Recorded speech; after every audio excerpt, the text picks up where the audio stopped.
Even with the relentless pace of office innovation, there is no better way to protect a printed document or image than a laminating machine, whether in an office or a classroom. When you need to protect a page or give it a high-quality finish, lamination is your tool of choice.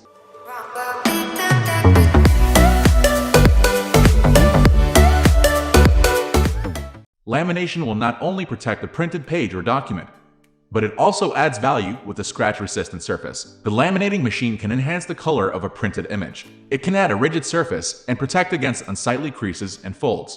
Finally, as many have discovered, even with added UV protection and inks, nothing can protect an image as well as a laminating machine. At this point, the question for many office managers and teachers is whether to purchase a cold laminator, hot laminator. Both machines offer advantages and disadvantages. We'll look at both machines. You'll have the critical facts, so you can make the best choice for your needs. What is a laminating machine? A laminating machine adds a plastic coating to a paper document, card, or image. This is typically accomplished by fusing the plastic over the paper using an adhesive or heat. You have several options when purchasing and using a laminating machine. You can use a thicker plastic. This provides a thicker layer of protection and a more rigid surface. You can also select a thinner plastic for a lower-cost laminate that is easier to handle and use. The size of the machine is another option. The standard, document-sized laminators can be used on a desktop. When needed, there are larger, industrial-sized laminators can be used for everything from posters, banners, apps, and more.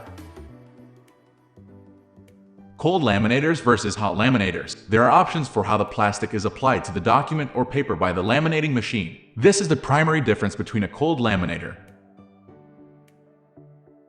Cold laminators. A cold laminator will use pressure and an adhesive to secure the document between sheets of plastic.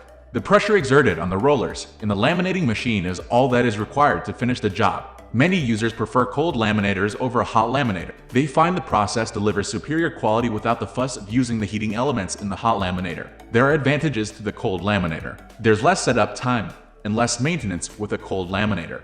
These are simple, inexpensive machines that are generally easy to use. Many are manual and will require a user to operate. The pressure from the rollers of a cold laminator will remove the unsightly bubbles that sometimes occur with a laminate. The colors and quality of the printed document are typically better when you use a cold laminator. The heat of a hot laminator can cause colors to bleed or degrade. You have the option of laminating only one side of a graphic, making cold laminators the best option for decals and adhesive decorations. Hot laminators. A hot laminator will use heat to melt or activate an adhesive material. This secures the plastic around the document. This provides more durable protection and typically a faster laminate job. Advantages and items to consider regarding the hot laminator include: you have additional applications for the laminating machine. This includes different materials like vinyl and a variety of heat settings. The materials used in a hot laminator generally cost much less than the materials used in a cold laminator. Some colors, inks, and materials can be damaged in the high heat generated by a hot laminator. You can purchase special plastic laminates to help protect your documents from the heat. Using a hot laminator can be a skill that is difficult to master. It can take time and experience to deliver consistent results. The heating element can be extremely hot and dangerous to users who aren't careful. Overview.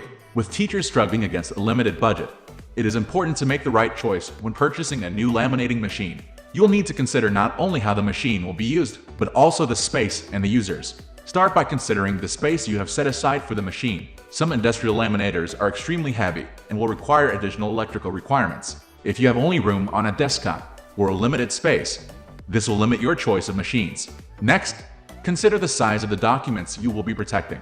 If you need to laminate banners or large posters, then you will need a larger machine. It may seem simple, but determining the range of sizes you may encounter will help ensure you are minimizing costs and maximizing use. We are going to end this video right away. If you have any query or information to share, please leave a comment below. Thanks for watching.